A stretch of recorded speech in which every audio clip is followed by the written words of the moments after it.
Kim Hyung Sung menggodanya dan Taejon berusaha menahannya walaupun terbesit dalam pikirannya ingin membunuhnya sekarang juga.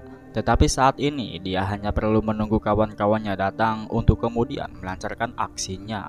Dan sepertinya Kim Hyung Sung mengetahui hal itu. Tanpa sebuah perintah, anak buahnya pun langsung menghantamkan kepalanya ke wadah makanan, kemudian menyeretnya ke atas gedung.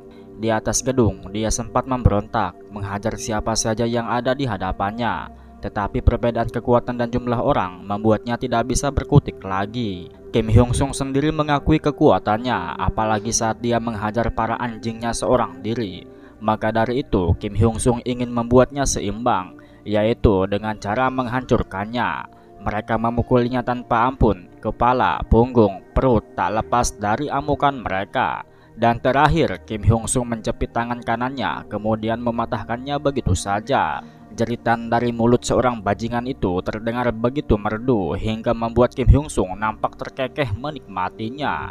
Lalu Kim Hyung Sung memberinya dua pilihan, teruskan pekerjaannya sebagai Golden Circle atau menjadi mata-matanya. Taejon terkekeh mendengarnya. Golden Circle tak selawak itu untuk dijadikan sebuah lelucon, katanya. Kim Hyung Sung kemudian mengeluarkan sebilah pisau, lalu mengulurkannya ke arah Bae Seng Ho. Dirinya akan memberikan 100 juta jika dia mau menikamnya. Mereka semua tersentak. Tindakannya sudah melewati batas. Mereka jadi tahu wajah asli dari Kim Hyung Sung yang sudah memendam balas dendam selama 10 tahun itu. Dia memujuk Bae Seng Ho, jika dirinya bersedia, maka uang 100 juta itu akan langsung masuk ke dalam rekeningnya dalam hitungan detik. Dan mereka juga akan bersaksi kepada polisi bahwa dia tidak sengaja menikamnya karena tadinya hanya bercanda. Lagi pula di desa ini tidak akan ada yang percaya kepada kesaksian si korban. Mendengar hal itu, Taejon jadi lemas. Dia jadi kehilangan hasrat bertahan hidupnya. Bae Seng Ho yang tergiur pun kemudian menyanggupinya. Dia mengambil pisau itu sementara yang lainnya memegang erat-erat tubuh si bajingan itu. Dan setelah itu dia langsung mengayunkan pisaunya sekencang mungkin. Taejon yang panik pun berteriak bahwa dia akan memilih opsi yang kedua. Seketika itu juga laju pisaunya terhenti. Dia jadi penurut dan membeberkan semua informasi yang dia miliki. Dia juga bersedia menjadi mata-matanya di dalam Golden Circle. Sementara itu, Bae Seng Ho yang tidak jadi membunuhnya tetap mendapatkan hadiahnya. Dan satu lagi yang dia perintahkan kepadanya, yaitu menyuruhnya untuk membawa Cho Jae-jin ke hadapannya dan tidak boleh ada orang yang menyadarinya. Dan keesokan harinya, sebuah gosip menyebar begitu cepat di antara warga siswa. Sebuah gosip yang mengatakan bahwa Kim Hyung Sung dan Bae Seng Ho berpisah. Seolah-olah konflik internal sedang terjadi di antara mereka dan membuat mereka yang mengutuk Kim Hyung Sung diam-diam tak lagi Bae Seng Ho hiraukan. Inti topiknya mereka bermusuhan. Dan sebenarnya itu adalah sebuah umpan yang Kim Hyung Sung tebar dan sekarang dirinya tinggal menunggu hasilnya. Sementara itu, Go Chang Seok yang panik karena perubahan kakaknya yang tiba-tiba serta mendapatkan reputasi dan prestasi yang lebih baik setiap harinya, memutuskan untuk mengadakan rapat bersama para bawahannya. Dia mengamuk ketika salah satu bawahannya menyepelekan prestasi kakaknya yang dirasa bukan apa-apa jika dibandingkan dengan dirinya yang sudah sejak lama berkontribusi besar bagi perusahaan. Dan dia juga mengamuk ketika bawahan lainnya menyarankan untuk berdamai dengan istrinya yang jika dilakukan pasti bisa menstabilkan situasi. Akhirnya si Pak Tua yang sudah lama berada di sisi ayahnya pun angkat suara. Ada yang tidak beres dengan kakakmu. Dulu dia hanya seorang bajingan idiot yang hanya tahu menggunakan penisnya. Tetapi belakangan ini dia berubah. Jika dilihat dari sifatnya, tidak mungkin dia bisa berubah atas kemauannya sendiri. Pasti ada seseorang yang sangat cerdas yang diam-diam mendiktenya dari belakang, katanya. Si Pak Tua itu bernama Kim Cheol-jin, memiliki jabatan sebagai Direktur Internal Myung-jin, dan memilih bergabung dengan fraksi Go Chang Seok karena tidak punya pilihan lain selain bergabung dengannya. Menurut analisis dari si Pak Tua, dari terbongkarnya perselingkuhan dirinya sampai tiba-tiba dia bekerja di tempat konstruksi dari pagi sampai sore kemudian mengatasi insiden runtuhnya bangunan itu, semuanya pasti hasil tangan dan pikiran dari orang yang ada di belakangnya. Jadi dia menyarankan untuk menemukan si pendukungnya kemudian menyeretnya ke pihaknya. Rapat selesai dan mereka pun melancarkan aksinya. Mereka memata-matai semua kegiatan yang dilakukan Go Chang Bum. Tetapi yang mereka temukan hanyalah aktivitas-aktivitas yang tidak berguna. Dan Go Chang Seok lagi-lagi kembali mengamuk. Mereka kemudian menyelidiki orang-orang yang berpotensi menjadi pendukungnya, dimulai dari hakim, direktur perusahaan, sampai dengan putra saingan perusahaan mereka. Tetapi semuanya tidak memungkinkannya untuk terlibat. Hingga pada suatu titik, salah satu dari mereka menemukan ada yang aneh dengan SMA Sionil. Ada banyak kucuran dana yang masuk ke sana, dimulai dari beasiswa, gym, dan bahkan kolam berenang. Tetapi mereka tidak menghiraukannya karena menganggap hal itu tidak seserius yang mereka kira jika dilihat dari kebiasaan kakaknya yang suka menghambur-hamburkan uang, yang padahal di sanalah letak masalahnya. Ketika sedang rapat, tiba-tiba seseorang menghubungi Go Chang Seok dan dia mengaku sebagai pendukung kakaknya. Seminggu yang lalu, Go Chang Bum menghubungi Kim Hyung Sung. Ia bercerita kalau belakangan ini ada orang yang membuntutinya. Mereka membawa kamera dan merekam segala jenis kegiatannya. Tidak ada yang terjadi dan dia juga mengalihkan kegiatannya ke hal-hal yang tidak berguna. Dan dia juga menahan diri untuk tidak menghubunginya karena dia juga tahu kalau mereka pasti mencari seseorang di baliknya. Di akhir percakapan itu, Kim Hyung Sung meminta sebuah handphone dengan nomor palsu di dalamnya. Dan sekarang dia menghubungi adiknya.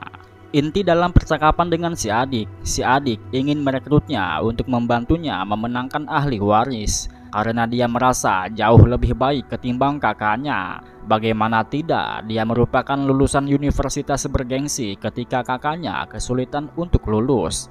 Dia mendapatkan pengalaman besar di perusahaan ketika kakaknya berfoya-foya di bar. Siapa yang lebih cocok jika dibandingkan keduanya, katanya. Akhirnya Kim Hyung Sung pun memberinya syarat. Dia akan membantunya semaksimal mungkin asalkan dia mau memberinya posisi sebagai direktur internal. Go Chang Seok menyanggupinya, kemudian dia pun melaporkan hal ini kepada yang lainnya. Keputusannya itu ternyata ditentang oleh Kim Cheol Jin. Kau sendiri tidak tahu dia siapa, tetapi kau malah asal menyanggupi permintaannya, katanya. Mendapat tentangan seperti itu membuat Go Chang Seok marah. Dia ngomel-ngomel panjang, menyepelekan dirinya, dan menyepelekan posisi direktur internal yang dijanjikannya. Berbeda dengan si Pak Tua yang berpegang teguh kepada tradisi perusahaan. Menurutnya, posisi eksekutif itu telah disimpan untuk orang yang telah mendedikasikan diri mereka pada perusahaan selama lebih dari 20 tahun. Memang, waktu sudah berubah. Tetapi setidaknya orang itu harus loyal pada perusahaan ini dan diakui sebagai profesional oleh semua kalangan. Tetapi si bajingan yang mengaku lulusan universitas bergengsi itu malah mengorek-ngorek kupingnya ketika si Patua yang mendedikasikan seluruh hidupnya untuk perusahaan itu bicara dan malah menyuruhnya untuk berhenti. Apa pentingnya tradisi? Katanya. Kalian hanya perlu memikirkan satu hal, yaitu membantuku menjadi presdir dan setelah itu aku akan memberi kalian hadiah. Mendengar hal itu, si Patua sakit hatinya bukan main. Bukan berarti dia tidak mengetahui sifat aslinya, hanya saja dia tidak punya pilihan.